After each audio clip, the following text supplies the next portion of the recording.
അങ്ങനെ ഒരു സിനിമയിൽ എന്നെയും കുറെ ആളുകൾ ഒഴിവാക്കി വേണമെങ്കിൽ എനിക്ക് പറയാം. എന്നെ ആരും ഒഴിവാക്കിയിട്ടില്ല. സിനിമകൾ ഞങ്ങള് സിനിമയിൽ അഭിനയിക്കുന്ന അഭിനേതാക്കൾ സിനിമകൾ കിട്ടിയാലേ അഭിനയിക്കാം.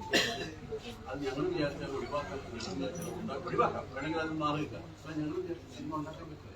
ഞങ്ങൾക്ക് മറ്റ് സംവിധായകരും കൃഷ്ണരാജനും അവസരം തന്നെങ്കിൽ ഞങ്ങൾക്ക് അഭിനയിക്കാം.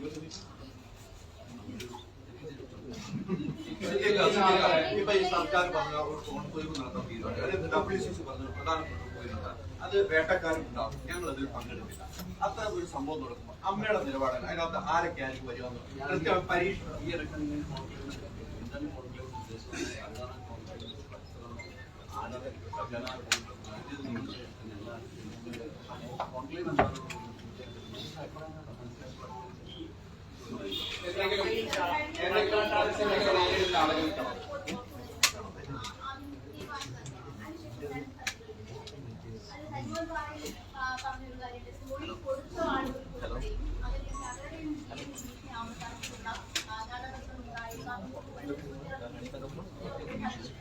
ഈ മൊഴി കൊടുത്തിട്ടുള്ള പല ആളുകളുടെ ആവശ്യപ്രകാരമാണ് ഹൈലി കോൺഫിഡൻഷ്യൽ എന്നൊരു നിർദ്ദേശം. പക്ഷേ തുടർന്നും ഇപ്പോഴും അത് പുറത്തു വരുമ്പോൾ തങ്ങളുടെ മൊഴി നൽകിയവരുടെ പേരുണ്ടോ അല്ലെങ്കിൽ പ്രതിസ്ഥാനത്തുള്ളവരുടെ പേരുണ്ടോ ഇത്തരം കാര്യങ്ങളൊക്കെ അങ്ങേയറ്റം വിജിലൻസും ആയിരുന്നു. പക്ഷേ ഇവിടെയുള്ള ഒരു ചോദ്യം എന്താ, ഈ പറയുന്ന ആളുകൾക്ക്, അതായത് മൊഴി നൽകിയ ആളുകൾക്ക് വിവാഹം ഉണ്ടാകുന്ന അല്ലെങ്കിൽ അവരുടെ കരിയറിലാകുന്ന നടപടികൾ ഈ പറയുന്ന അല്ലെങ്കിൽ ഇല്ല എന്ന് ശരിക്കും പറഞ്ഞ കൗതുകത്തിലുള്ള ആളുകളും അതിന്റെ പ്രവർത്തിക്കാൻ സാധ്യത ഉണ്ടെങ്കിൽ അങ്ങനെ ഉണ്ടെങ്കിൽ അവർ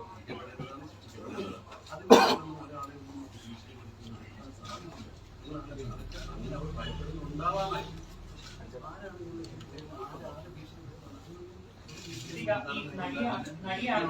നേരെ അവരെ കണ്ടുപിടിച്ച് സംവിധാനം അതൊന്നും കാണാൻ എന്തെങ്കിലും കേൾക്കുന്ന തീർച്ചയായും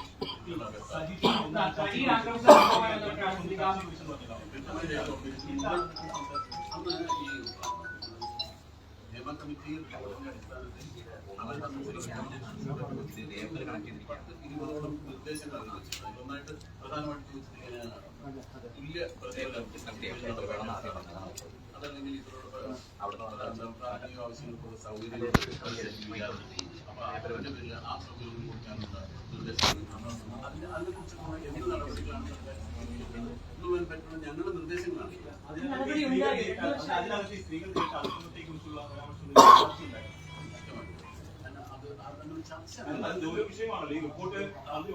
ആ റെക്കമെൻഡേഷൻസിൽ അതായിരുന്നില്ല പ്രധാനമായിട്ട്.